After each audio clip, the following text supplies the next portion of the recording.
বর্তমান সংসদ অধিবেশন শুরুর প্রায় ১.৫ মাস পর, মানে ১২ ফেব্রুয়ারি নির্বাচন হলো, ১২ মার্চ সংসদ অধিবেশন বসেছে, মার্চ গেল, এপ্রিলের প্রায় শেষ।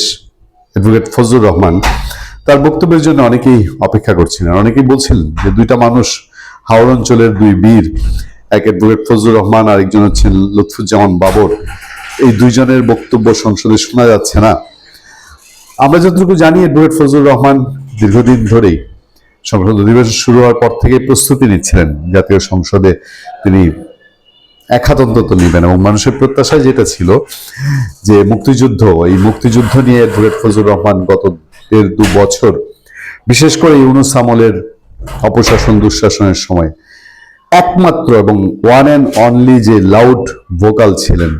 ইভেন তার নিজের দল বিএনপি যখন জামাতের সঙ্গে অনেকটা আপোষের ফর্মুলায় চলেছে, বা জামাত যখন মুক্তিযুদ্ধ বিরোধী কর্মকাণ্ড করে, অথবা ডক্টর ইউনূস যখন মুক্তিযুদ্ধ বিরোধী কর্মকাণ্ড করে, তখন বিএনপি অনেকটা চুপচাপ নীরব দর্শকের ভূমিকা পালন করেছে। কিন্তু অ্যাডভোকেট ফজলুর রহমান তিনি কথা বলে গেছেন, মুক্তিযুদ্ধের পক্ষে কথা বলেছেন, তিনি ঐতিহাসিক সত্য আওয়ামী লীগের রাজনীতি নিষিদ্ধ করার বিপক্ষে কথা বলেছেন, তিনি বঙ্গবন্ধুর কথা বলেছেন, তিনি স্বাধীনতা সংগ্রামের প্রতিটি চেতনার কথা বলেছেন, এবং জুলাই অভ্যুত্থান যে একটি কালো অধ্যায়ও ছিল, শুধু শেখ হাসিনা বিরোধী আন্দোলন বা আওয়ামী লীগ সরকার পতনের নয়, এর আড়ালে যে আরো একটি কালো শক্তি আছে, সেই কথাও অ্যাডভোকেট ফজলুর রহমান বলেছেন, এবং যার ফলে তাকে মূল্য দিতে হয়েছে। তার দল তাকে বহিষ্কারও করেছিল, সাময়িক বহিষ্কার, তার সদস্যপদ স্থগিত করেছিল, এবং তার উপরে মব সৃষ্টি করেছিল তথাকথিত জুলাইয়ের যোদ্ধাদের দ্বারা। অ্যাডভোকেট ফজলুর রহমান সেই জুলাইয়ের মোটামুটি একেবারে সাইজ করে দিয়েছেন, জুলাইয়ের নামে যা যা হয়েছে তার বক্তব্যে সাইজ করে দিয়েছেন। তিনি মুক্তিযুদ্ধের পক্ষে এমন কথা বলেছেন, সংসদেই মুক্তিযুদ্ধ বিরোধী অংশরা তাদের গাত্রদাহ এমন পর্যায়ে গেছে যে একাধিক মানুষ এক এক রকম কথা বলেছেন। তাৎক্ষণিক প্রতিক্রিয়া জানিয়েছেন জামাতের আমির, তার গায়ে লেগেছে। অ্যাডভোকেট ফজলুর রহমান বলেছেন, একটা মুক্তিযুদ্ধের পরিবার কখনো জামাত করতে পারে না, বা জামাত ইসলামী হতে পারে না।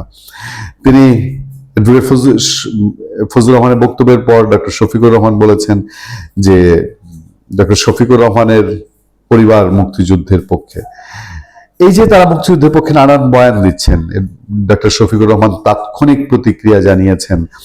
ইভেন তাদের লোকজন সংসদে এমনও বলছে যে মুক্তিযুদ্ধের আগে তাদের ভূমিকা ছিল, পূর্ব পাকিস্তানের স্বাধিকারের পক্ষে প্রথম বক্তব্য দেন গোলাম আজম, জামাতের এমপি বলেছেন। তিনি এমনও বলেছেন যে চট্টগ্রাম 15 আসনের সংসদ সদস্য, সেই বিতর্কিত মানুষ শাহজাহান চৌধুরী দাবি করেছেন তৎকালীন পূর্ব পাকিস্তানের স্বাধিকারের পক্ষে প্রথম বক্তব্য দিয়েছিলেন জামাতে ইসলামীর সাবেক আমির অধ্যাপক গোলাম আজম। একই সঙ্গে তিনি শেখ মুজিবুর রহমানের মুক্তি আন্দোলনেও জামাতের আর্থিক ও সাংগঠনিক ভূমিকার কথা তুলে ধরেন। মানে আমাদের মনে হয় যে মাঝে মধ্যে আমরা কি বাংলাদেশে আছি, নাকি এটা অন্য একটা দেশে হঠাৎ করে বাংলাদেশের সংসদ সদস্যরা কথা বলছে। আমরা এতদিন যে ইতিহাস পড়েছি, ইতিহাস পাঠ করেছি, ইতিহাসের গবেষণা দেখেছি, সব কিভাবে যেন জামাতের লোকজন নতুন নতুন বক্তব্য দিচ্ছে। সব মনে হচ্ছে মুক্তিযুদ্ধ ওই ৭১-এ যেটা হয়েছিল এটা ছাড়া আরো একটা কিছু হয়েছে যেখানে জামাতের ভূমিকা ছিল। সেরকম প্রেক্ষাপট তৈরি হয়েছে সেই মুক্তিযোদ্ধা অ্যাডভোকেট ফজলুর রহমানের এক তোফানে, এক ঝড়ো বক্তৃতায়, এক ডেশিং বক্তৃতায় তিনি বলে যাচ্ছিলেন যে মুক্তিযুদ্ধের সঙ্গে যখন ১ মাসের গণ আন্দোলনকে তুলনা করা হয়, মানে জুলাই আন্দোলন এবং জুলাইটা যে মুক্তিযুদ্ধের তুলনায় কতটা নস্যি, সেটা অ্যাডভোকেট ফজলুর রহমান আজকে বুঝিয়ে দিয়েছেন। তখন মুক্তিযুদ্ধকে ছোট করা হয় বলে মন্তব্য করেছেন কিশোরগঞ্জ ৪ আসনের সংসদ সদস্য ফজলুর রহমান। কোথায় ৯ মাসের সেই দীর্ঘ সংগ্রাম, রক্তক্ষয়ী যুদ্ধ, তার আগের প্রায় দশক ধরে প্রস্তুতি, এই সময়ের মধ্যে দিয়ে হঠাৎ কোথাকার কোন জুলাই আন্দোলন। ফজলুর রহমান বলেন, এ বাংলায় শুধু বেলি চামেলিয়ার জুঁই ফুল ফোটে না, রক্ত জবাও ফোটে। এদেশে শুধু কোকিল ডাকে না, এদেশের জঙ্গলে রয়্যাল বেঙ্গল টাইগারও থাকে। যতদিন রয়্যাল বেঙ্গল টাইগার থাকবে, মুক্তিযোদ্ধা জিতবে, রাজাকার কোনোদিন এই দেশে জয়লাভ করতে পারবে না, আমি চ্যালেঞ্জ করে বললাম। মুক্তিযুদ্ধকে ২৪-এর ৫ আগস্টের সঙ্গে তুলনা করা হয়েছে মন্তব্য করে এই সংসদ সদস্য বলেন, তাদের যারা শহীদ হয়েছে তাদের প্রতি আমি শ্রদ্ধা নিবেদন করি। আগস্ট মাসকে আমি ছোট করে দেখি না, তবে ২৪-এর আগস্ট মাসে কোনো বিপ্লব হয়নি। আগস্টে হয়েছে গণ অভ্যুত্থান, সেই গণ অভ্যুত্থানকে যারা মুক্তিযুদ্ধের সঙ্গে তুলনা করতে চায় তাদের আমি বলবো এটা কথাটা বলা অন্যায়। কারণ হিমালয়ের সঙ্গে পিলার তুলনা করা যেমন মুক্তিযুদ্ধের সঙ্গে 5 আগস্টের তুলনা করা ঠিক তেমনি। বোধহয় বাংলাদেশের কোটি মানুষের মনের কথা সংসদে উঠেছে, যেই সংসদে এই জুলাই অভ্যুত্থানকে মহান জুলাই অভ্যুত্থান সাজিয়ে রাষ্ট্রপতির বক্তব্যে 2-3 প্যারা সাজানো হয়েছে, সেখানেই একজন মুক্তিযোদ্ধা অন্তত আছেন যিনি সত্যিকার অর্থে মুক্তিযুদ্ধের কথা বলে যাচ্ছেন। আমার বক্তব্যের পরে তারা বলবে আমরা কি মুক্তিযুদ্ধ করি নাই, উল্লেখ করে কিশোরগঞ্জ 4 আসনের সংসদ সদস্য বলেন।